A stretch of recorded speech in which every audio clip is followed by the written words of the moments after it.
Escuta só esse prefeito do Nordeste, falando sobre o governo Lula e como era muito melhor durante o governo Bolsonaro. Escuta só isso daqui.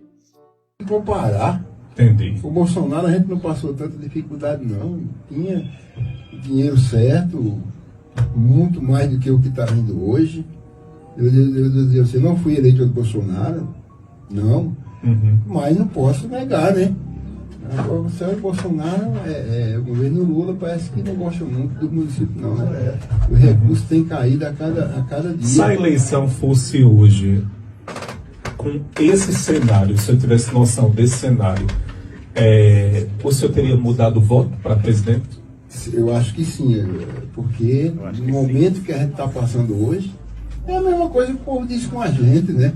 Se eu estou fazendo hoje um trabalho e entra um outro prefeito que corta aquilo, eu fiz, por exemplo, abastecimento, que é um problema sério da gente. A gente gastou quase 1.500.000 com abastecimento de água. Quer dizer, atendia o povo. Se entra um outro prefeito que passa a só gastar 500.000 com água, quer dizer, o povo não vai gostar. A mesma coisa são os prefeitos. Acho que a maioria dos prefeitos hoje está insatisfeito. A maioria dos prefeitos hoje está insatisfeito, porque no tempo do Bolsonaro o dinheiro vinha direitinho e o atual governo parece que está querendo manter todo o dinheiro lá com Lula e não repassa. Ele falou que não repassa nem para o abastecimento de água, minha gente. Os próprios prefeitos que votaram e fizeram campanha para o Lula estão aqui se dizendo arrependidos, dizendo que hoje, se fosse hoje, as eleições não votaria, porque está faltando dinheiro até para abastecimento de água, que a maioria dos prefeitos estão revoltados. Olha só mais essa notícia antes de eu mostrar da Globo para vocês. O governo Lula é uma decepção para os trabalhadores, dizem metroviários ao anunciar greve geral em Pernambuco. A galera tá pulando fora do barco. Parece que venderam um gato por lebre. E eu vou dizer, a gente acolhe essa galera. Acolhe. Principalmente essa galera da esquerda. Se essa galera do PT resolver ir pra rua manifestar. É isso que eu quero de vocês, PTzadinha. Você que fez o L, você que falou que o Lula era o pai dos pobres, ele quer ajudar todo mundo e agora tá arrependido, não espere dos patriotas para ir lutar por vocês. Vocês vão. Vocês vão. Pode ir até vestido de vermelho. Tá? Não tem problema, que a gente quer diferenciar. A gente quer olhar e dizer, opa, peraí. Esses aí não são eleitor do Lula, não. Esses aí são os arrependidos. Junta. Todo mundo e vai lá tirar o cara. Não venham pegar a patriota pra botar pra rua, pra depois Xandão vir dizer que a gente tá tendo um negão contra a democracia. Quem tem que ir são vocês. Gente, olha só isso aqui. Isso aqui é uma entrevista num podcast. Ela tem uns 2 minutinhos, mas vale a pena assistir até o final. Isso aqui é um ex-jornalista da Globo falando como que a Globo, e principalmente William Bonner, manipula as notícias contra o presidente Jair Bolsonaro. Escuta só isso daqui que vale muito a pena. Cara, é uma das sacanagens que... Isso me deixou com raiva, e a outra coisa que me deixou com raiva na Rede Globo foi a questão do Bolsonaro também. Eu já tinha saído da Globo. Aquela matéria do porteiro dizendo que... Caralho, aquela foi foda. O porteiro dizendo que o Bolsonaro tinha autorizado. Por que me dá muita mágoa disso? Porque a gente conhece os personagens envolvidos. É o Marcos Vinícius, que era chefe de polícia. É o Daniel, que é o titular da DH. Cara, a Globo nunca levantou essa possibilidade de conversar com essas pessoas, sabe? Simplesmente jogou a matéria e não tinha nada no inquérito que conduzisse ao Bolsonaro, sabe? Todo mundo sabe disso hoje. E o Bonner insistiu durante 9 minutos, cara. 9 minutos. Para no final da matéria falar que o Bolsonaro estava em Brasília num dia de eleição. E o que é muito doido disso, no ponto de vista do jornalismo? Imagina você começar esse podcast falando assim: Pimentel atropelou um morador de rua em Copacabana. E você ficar nessa história durante 9 minutos. Para no final do podcast, nós apuramos e o Pimentel nem estava no Rio de Janeiro. Meu Deus. Então eu não atropelei mendigo nenhum em Copacabana. Então o Bolsonaro não autorizou ninguém a entrar, sabe? Não existia notícia. Se você sabe o final da notícia e ela não bate com o início, a notícia não existe. Então foi uma forçação de barra sem igual na história do jornalismo no Brasil. Ali eu tenho certeza que a Rede Globo rompeu totalmente com o Bolsonaro. O Bolsonaro estava em Doha, no Catar. Ele fez uma live de noite, ele chamou canalhas, canalhas e canalhas. Não existia outro adjetivo para você tratar a Rede Globo naquele dia. O que a Globo fez foi uma canalice. O que a Globo fez foi dizer para dezenas de milhões de brasileiros que ainda assistem ao Jornal Nacional, não chega tudo isso, que o Bolsonaro tinha liberado a entrada do assassino da Marielle no condomínio, né? Quando na verdade o Bonner já sabia que não era verdade. Mas o Bonner só ia te falar isso no finalzinho, antes de falar boa noite, né?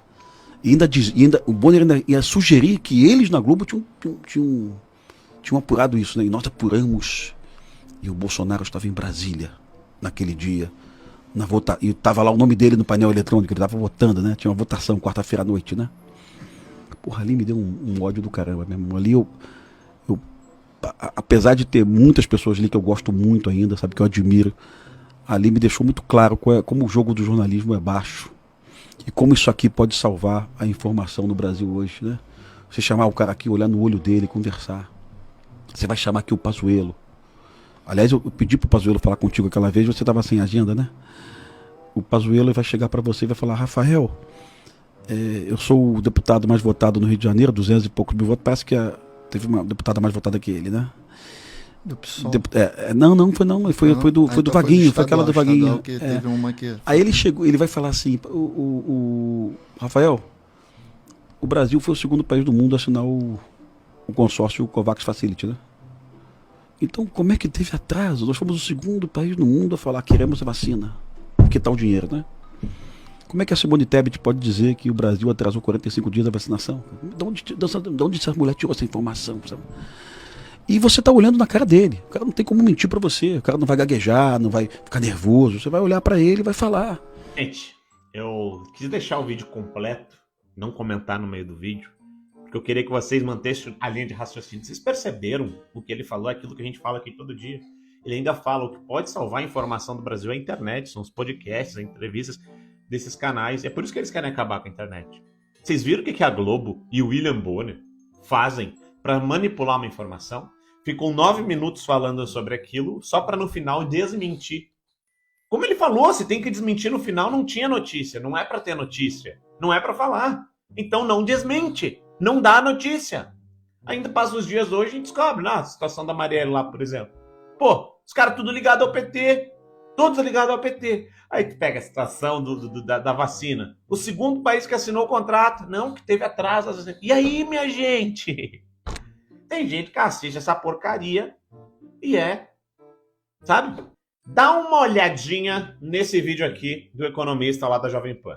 Os investidores estrangeiros começaram a sair da Bolsa Brasileira. Sem eles, que são responsáveis por metade do volume da nossa B3, fica muito difícil da Bolsa subir. Até ontem, a Bolsa engatou 9 quedas seguidas. Eu não sei o que eles viram ou por que eles se assustaram, mas em agosto não tivemos entrada líquida de dinheiro de fora da nossa Bolsa em nenhum pregão.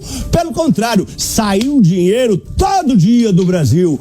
O dinheiro foi embora. No acumulado de agosto, o saldo líquido está negativo em mais de 5 bilhões de reais, quase 6, o que pode explicar o péssimo desempenho da Bolsa esse mês. Na verdade, eu trabalho no mercado faz 29 anos, desde 1994, e não me lembro de ter visto 9 sequências seguidas de queda na Bolsa. Eu fui checar a última vez que a Bolsa caiu 9 vezes seguido. Foi há 25 anos. Em 1998, a Bolsa engatou uma sequência de 9 quedas seguidas. Faz muito tempo, por isso que eu não lembrava. Faz o L agora e vem. Aí você deve estar se perguntando: Rony, mas como isso afeta a minha vida? Rony, me explica, por favor.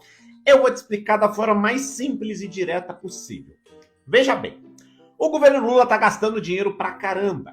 Só que precisa cada vez mais dinheiro, porque no governo Bolsonaro foi deixado um superávit de 58 milhões. E agora nós estamos em 6 meses apenas de governo, agora 7, né, claro. Nos primeiros 6 meses o Lula já tinha deixado um déficit de mais de 50 milhões. Ou seja, ele gastou do Bolsonaro e ainda gastou mais agora.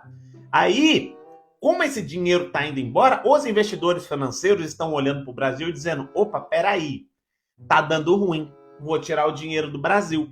Outra coisa maravilhosa que o Lula fez foi tirar a equiparação do preço da gasolina. E já tá faltando diesel. Vocês estão sabendo, né? Vocês estão sabendo que tá faltando diesel, né? Por quê? Porque os postos não conseguem mais comprar diesel, porque o diesel comprado lá no exterior, o Brasil não consegue produzir o suficiente. Aí o diesel comprado lá no exterior